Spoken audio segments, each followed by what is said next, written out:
जो सचिन बता रहे हैं ऐसी स्थिति मेरी भी थी। मैं और संजय हमारे कैमरामैन हम दोनों भी जाम में फंसे थे और इतनी भीड़ थी कि हमें लगा बस अब थोड़ी देर में हो सकता है एक झटका आएगा और हम शायद नीचे गिर जाएंगे, क्योंकि मेरा जूता भी खुल गया था। आप तो उस समय यहीं पर थे तो क्या कैसे आप लोगों ने फिर लोगों को कंट्रोल किया? बहुत भयावह मंजर था यहाँ पर। एकदम एक दूसरे के साथ चिपके हुए थे लोग, सांस नहीं आ रहा था जैसे महाराज जी ने बताया।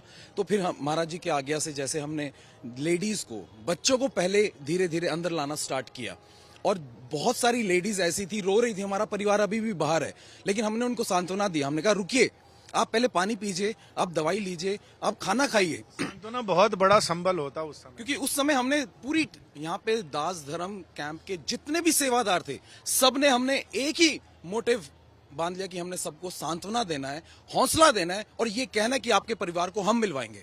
और हमने वो सब किया।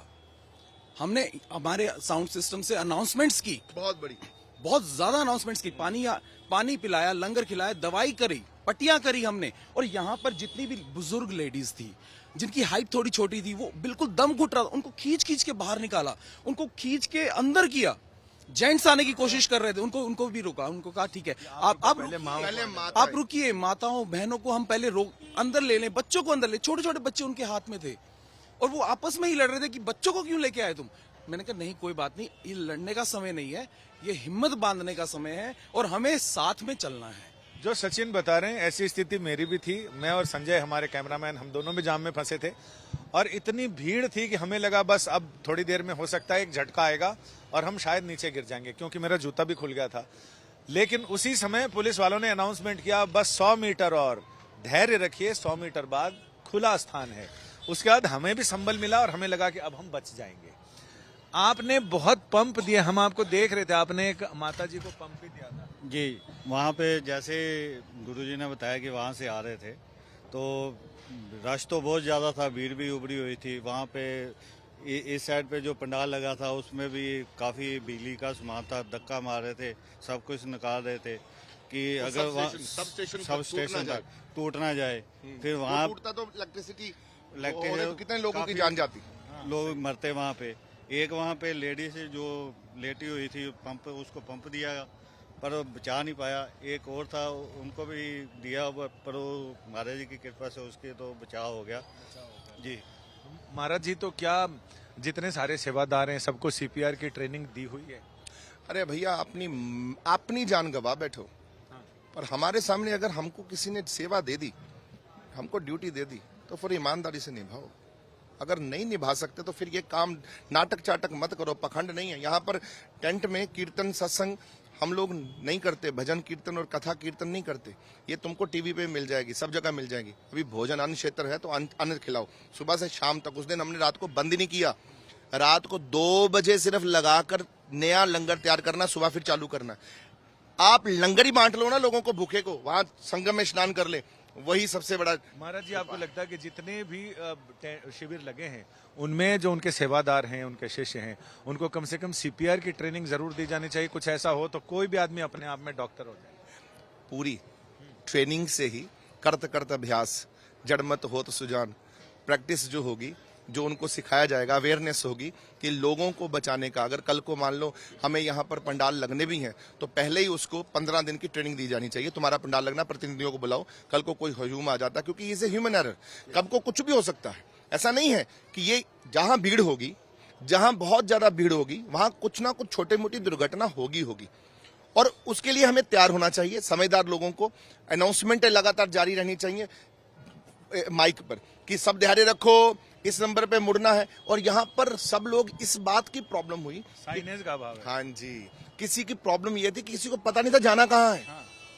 किसी को पता नहीं था, वहां जाके पता चलता कि इतने नंबर का पॉन्टून पुल है। अब आप समझदार हैं, मैं पढ़ा लिखा हूँ, मैंने यूट्यूब खोला, मैंने यूट्यूब के माध्यम से देखा।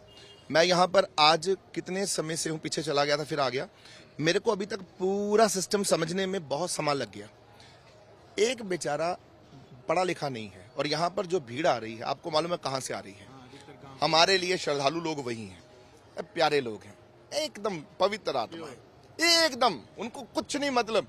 उनको लंगर खाना है, स्नान करना है, हा गंगा मैया की जय करनी, हर हर महादेव करना है, अपने घर में जाके लड्डू बांटने, हमारा स्नान हो गया, हमारा स्नान हो गया।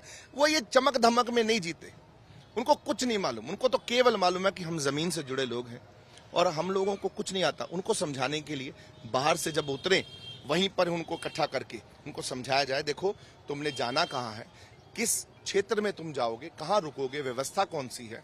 और हर एक अखाड़े वालों को, जितने भी यहाँ कर खालसे लगे, अखाड़े लगे हैं, उन सबको ये सिखाना चाहिए कि हम सब लोग मिलजुल के, हम हर व्यक्ति के लिए ऐसा ये चुनौती है कि हम कहीं फेल ना हो जाए, क्योंकि हमारा भारतवर्ष इसमें इन्वॉल्व है, हमारे भारत की परंपरा संस्कार है। कुंभ हमारे भारतीयों की जान है। हमारे जीवन में ये कुंभ जो है 12 साल के बाद आता है और ये 144 साल के बाद, तो हमारा पूरे विश्व में ये डंका बजना चाहिए कि हमारा कुंभ बहुत ही सबसे अच्छा है, सबसे बड़ा। ये एक स्पिरिचुअल अध्यात्मवाद है, ये साधुवाद है, इसको हर्षोल्लास के साथ। यह अलौकिक कृपा। इतनी भीड़ थी, उसको नॉर्मल करना तो बहुत मुश्किल था। ये तो पॉन्टून पुल खुलने से मदद मिली या कैसे हुआ? मेरे ख्याल से मेरे जब तक हम लोग यहाँ आए, फिर धीरे धीरे से जब हमने अंदर रश निकाला, हजारों लोगों को अंदर खींचा, तो यहाँ सांस आनी शुरू हुई लोगों को। वहां अभी भी सांस नहीं आ रही थी क्योंकि वहां लोग था।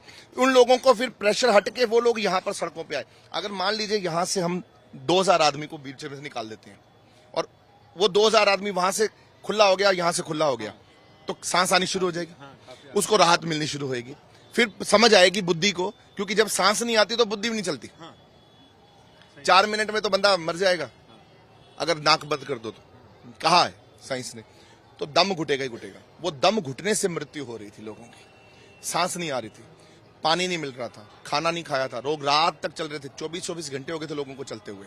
हमारे प्रशासन की सबसे बड़ी प्रॉब्लम है कि उनको पंटून पुल, ये जो पीपा पुल है, इसको बंद नहीं करना चाहिए। और क्या किया, 1 नंबर के पुल के ऊपर गाड़ियां चला रहे हैं और 30 नंबर के पुल के ऊपर लोगों को बोल रहे हैं वहां से जाओ।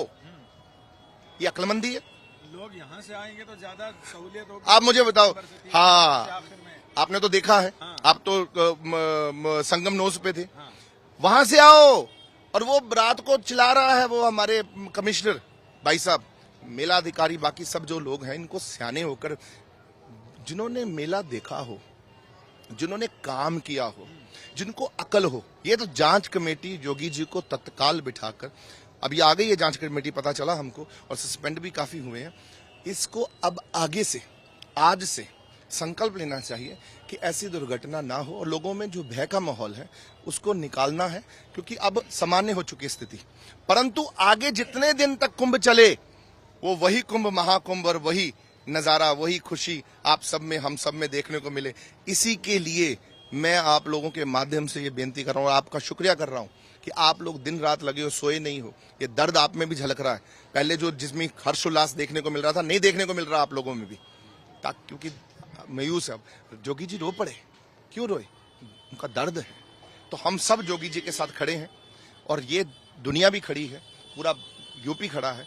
जो भी किसी ने भी इसका जिम्मेदारी ली है या जिम्मेदार है, उसको हाथ जोड़कर मेरी प्रार्थना है, कोई भी है उसको ये भोगना पड़ेगा। श्रद्धालुओं को, एक एक श्रद्धालु की कीमत है, उसके खून की कीमत है, लापता हुए हैं उनकी कीमत है, जो मरा है उसकी कीमत है। उसको पैसे से मूल नहीं लिया जा सकता, पर उसकी कीमत है। और वो कीमत कैसे चुका सकते हैं, आगे से हम ऐसी व्यवस्था दे दें ताकि जो आने वाले समय में लोग आए वो एकदम आसानी से आ सके, आसानी से जा सके।